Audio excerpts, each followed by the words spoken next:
Hello everyone, आज है translation part 2। Translation part 1 में हमने पढ़ा था राइबोसोम्स के बारे में। ट्रांसलेशन पार्ट 2 में हम ट्रांसलेशन पार्ट 2 और पार्ट 3 में हम पढ़ेंगे मैकेनिज्म ऑफ ट्रांसलेशन।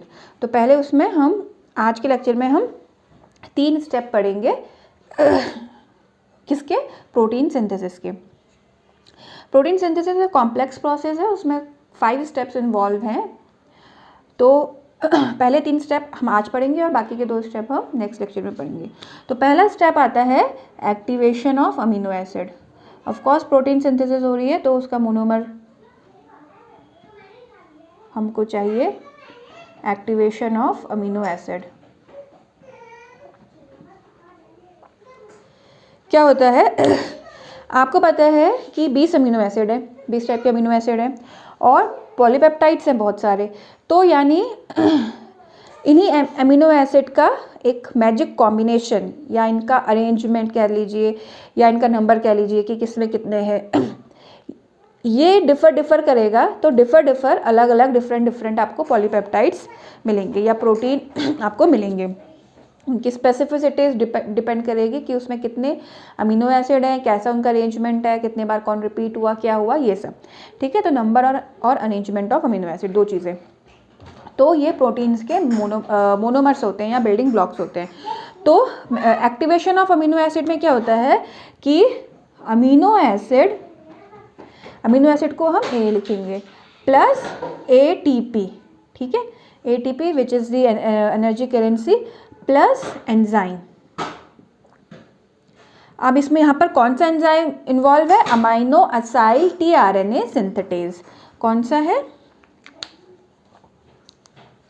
ये एंजाइम? ये एंजाइम है amino acyl tRNA synthetase. Correct. तो एक अमीनो एसिड, एक ATP और एक एंजाइम जब मैग्नीशियम आयन की प्रेजेंस में होगा तो इनका एक कॉम्प्लेक्स बन जाएगा, यानी ATP, AMP और एंजाइम का एक कॉम्प्लेक्स बन जाएगा।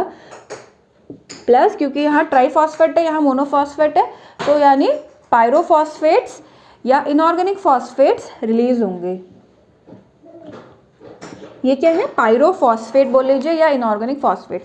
अब ये जो ATP, AMP एंजाइम का जो कॉम्प्लेक्स है, ये क्या होता है? ये टेम्पररी होता है, ठीक है, थोड़ी देर के लिए ही होता है।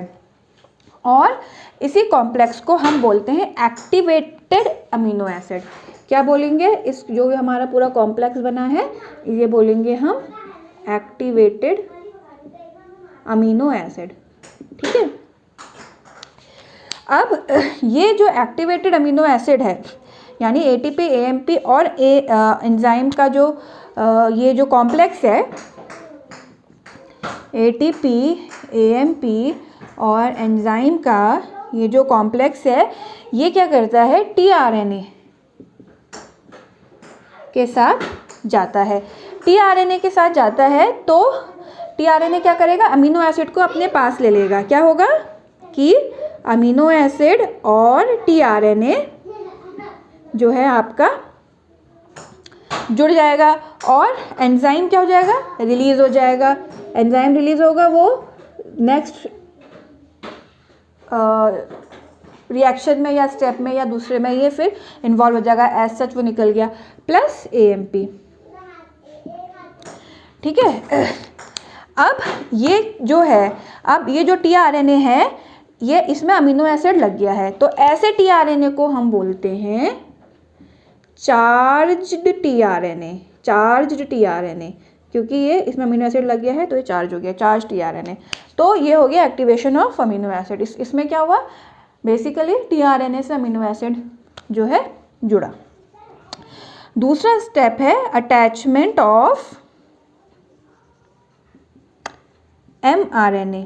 अब mRNA आएगा, तो ये था पहला। दूसरा है अटैचमेंट ऑफ mRNA। तो मैंने बताया था पहले उस ट्रांसलेशन जब हमने पढ़ा था इससे पहले वाले उसमें कि जो छोटा वाला सब यूनिट होता है, स्मॉलर सब यूनिट होता है राइबोसोम का, उसमें एक टनल होता है। टनल किसके लिए होता है? एमआरएनए के लिए। तो इस स्टेप में क्या होता है, जो एमआरएनए होता है वो अपने आप को स्मॉलर सब यूनिट ऑफ राइबोसोम में वो अटैच करता है इन टनल रीजन। ठीक है।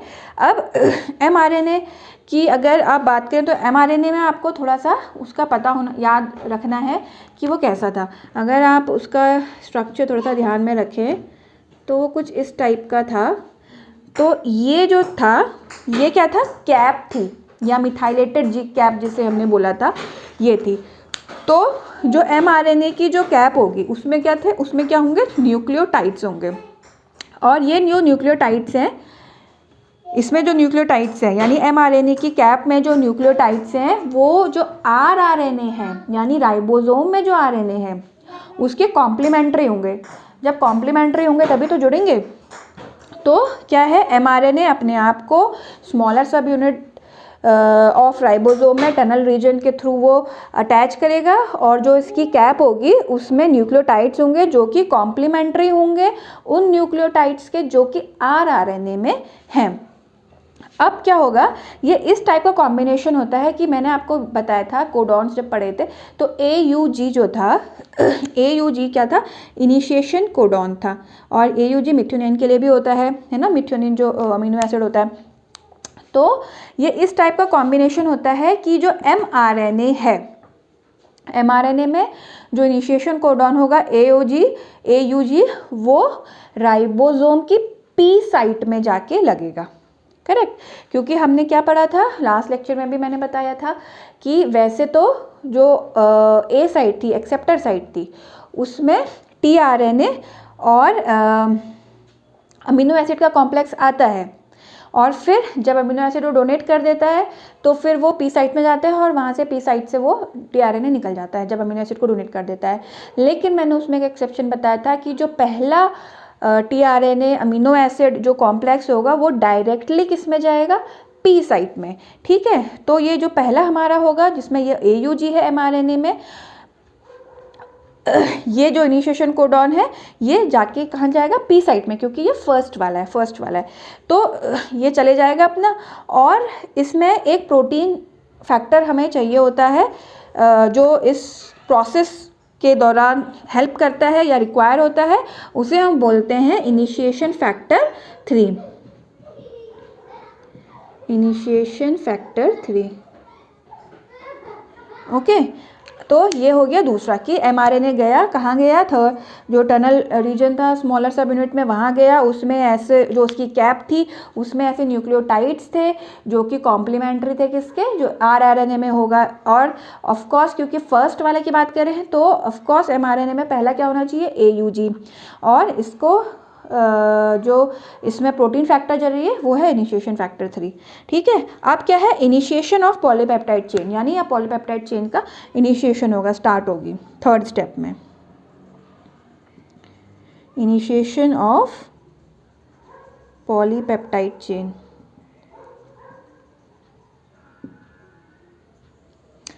तो अब क्या होगा? प्रोटीन किसी भी पॉलीपेप्टाइड की जो सिंथेसिस होगी वो इनिशिएशन कोडॉन से होगी। इनिशिएशन कोडॉन कौन सा है? AUG। और AUG किसके लिए कोड करता है? कौन से अमीनो एसिड के लिए कोड करता है? मिथ्योनिन के लिए। करेक्ट। तो किसी भी पॉलीपेप्टाइड चेन का जो सिंथेसिस होगा वो अमीनो एसिड मिथ्योनिन से ही ये होगा। और इसमें जो tRNA इन्वॉल्व होगा वो कौन सा RNA हो जाएगा? मिथ्योनाइल tRNA, जिसको हम शो करेंगे tRNA। ठीक है। यानी ये क्या है? tRNA charged with methionine, methionine amino acid. तो ये जो मिथ्योनिल tRNA है ये मिथ्योनिन से क्या है? चार्ज है, यानी इसमें इस tRNA मिथ्योनिन है। और ये जाके कहाँ जाएगा? ये जो इनिशिएटर कोडॉन है mRNA में, जो इनिशिएटर कोडॉन है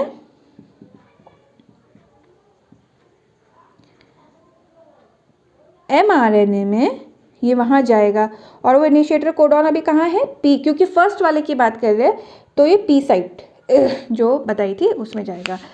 अब आपको पता है कि जो मिथ्योनिन के लिए जो कोडॉन है वो क्या होता है, AUG, जिसको हम बहुत बार पढ़ चुके हैं, क्या है AUG। इसका मतलब ये AUG कहाँ है, mRNA में है। इसका मतलब जो ये tRNA होगा या ये tRNA FMET जो मैंने यहाँ पर ये कुछ बना रखा है यानी मिथ्योनिल tRNA है, इसमें जो एंटी कोडॉन है, जब हमने tRNA पढ़ा था, अगेन आपको फिर से tRNA का स्ट्रक्चर देखना पड़ेगा। ये क्या थी, एंटी कोडॉन साइट थी, है ना, जिसमें कि 3 बेस होंगे, नाइट्रोजन बेसेस होंगे। तो ये 3 नाइट्रोजन बेस यानी जो इस एंटी कोडॉन साइट में होने चाहिए, ये इसके क्या होने चाहिए, कॉम्प्लीमेंट्री होनी चाहिए। अगर यहाँ A है तो यहाँ क्या आएगा, U, क्योंकि RNA है, T आ नहीं सकता। U है तो यहाँ क्या आ जाएगा, A, और G की जगह C, यानी UAC। तब ये जो mRNA होगा इसमें AUG है, तो इसके कॉम्प्लीमेंट्री होना चाहिए, यानी इस RNA में ये है। ये फर्स्ट tRNA की बात कर रहे हैं, इसमें एंटी कोडॉन होना चाहिए AUC और अमीनो एसिड कौन सा है, मिथ्योनिन, है ना। तो अब यहाँ पर एक प्रोटीन फैक्टर चाहिए होता है, जो कि अगेन हम जैसे यहाँ पर इनिशिएशन फैक्टर 3 था, तो यहाँ पर इस प्रोसेस में जो इन्वॉल्व होगा प्रोटीन फैक्टर वो है इनिशिएशन फैक्टर 2, और जो इस प्रोसेस में एनर्जी लगेगी वो हमें किससे मिलेगी, GTP से, ठीक है, ये ध्यान रखना है, GTP से मिलेगी, ना कि ATP से, करेक्ट। अब जो अमीनो एसिड है वो tRNA से, जो यहाँ पर अमीनो एसिड है वो इस tRNA से कार्बोक्सिल ग्रुप के थ्रू वो जुड़ा होता है। कौन से ग्रुप की तरह, कार्बोक्सिल, COH, करेक्ट। ये बात सही हो गई। अब दूसरी चीज़ ये है कि जो प्रोकैरियोट्स होते हैं उसमें इसी जो ये अमीनो एसिड है उसमें जो आपका अमाइन ग्रुप होता है यानी NH2 जो ग्रुप होता है, ये क्या होता है, फर्स्ट अमीनो एसिड का, यानी फर्स्ट अमीनो एसिड कौन सा है, मिथ्योनिन, ठीक है। तो जो NH2 ग्रुप है यानी जो अमाइन ग्रुप है फर्स्ट अमीनो एसिड का, फर्स्ट अमीनो एसिड जो है मिथ्योनिन है, वो क्या होता है, फॉर्माइलेटेड होता है। क्या होता है, फॉर्माइलेटेड, फॉर्माइलेशन हो गया होता है इसका। फॉर्माइलेटेड क्या होता है, addition of formyl functional group. और फॉर्माइल फंक्शनल ग्रुप कौन सा होता है, अगर आपने केमिस्ट्री ढंग से पढ़ी है तो RCHO, ठीक है। तो NH2 ग्रुप खाली नहीं है, वो फॉर्माइलेटेड हो गया, यानी उसमें RCHO जुड़ गया है। इसके जुड़ने की वजह से जो पहला फर्स्ट अमीनो एसिड का NH2 ग्रुप होगा वो आगे जो पेप्टाइड बॉन्ड फॉर्मेशन होगा उसमें वो इन्वॉल्व नहीं होता है, क्योंकि वो फ्री नहीं है। अब एक चीज़ आपको और याद रखनी है कि जो tRNA पहला मिथ्योनिन ला रहा है, यानी थोड़ा सा इसको क्लियर कर लेते हैं, तो जो पहला tRNA मिथ्योनिन ग्रुप ला रहा है, और AUG से मेरा मतलब है जो कि इनिशिएशन साइट पे रहा है, यानी tRNA FMET, ये अलग होता है उस, क्योंकि मिथ्योनिन ऐसा तो है कि इनिशिएशन तो इसी से हुआ, ठीक है, पॉलीपेप्टाइड की सिंथेसिस का पहला अमीनो एसिड तो यही रहेगा, लेकिन क्या है कि आगे भी तो मिथ्योनिन, जो पॉलीपेप्टाइड चेन तो बहुत बड़ी होती है, उसमें भी मिथ्योनिन आएगा कहीं ना कहीं, तो वो ये tRNA उस जो tRNA होगा उससे डिफरेंट होता है, और उसको हम शो करते हैं tRNA METH, करेक्ट, इसको ध्यान रखना है। अब इनिशिएटर जो tRNA है वो कहाँ है, P साइट पे है। अब इस समय क्या होगा, मैंने क्या बताया था कि जो बड़ी सब यूनिट है, लार्जेस्ट सब यूनिट है, और जो स्मॉलर सब यूनिट है राइबोसोम की, वो अलग अलग पड़ी रहती है।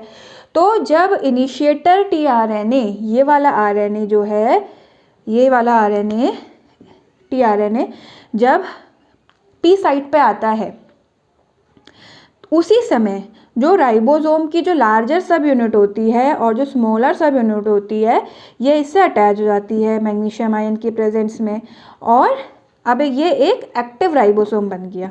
ठीक है, ये इंटैक्ट राइबोसोम बन गया, यानी ये एक एक्टिव राइबोसोम बन गया। ठीक है,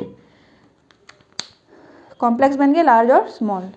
अब चौथा और पांचवा स्टेप है इलोंगेशन ऑफ पॉलीपेप्टाइड चेन, या फिर उसका पॉलीपेप्टाइड चेन आगे कैसे बढ़ी है, चौथा स्टेप है। और पांचवा है टर्मिनेशन, जो कि हम आगे वाले लेक्चर्स में पढ़ेंगे। तो प्लीज़ इसे, अगर आपको अच्छा लगा तो लाइक शेयर एंड सब्सक्राइब करिएगा। Thank you.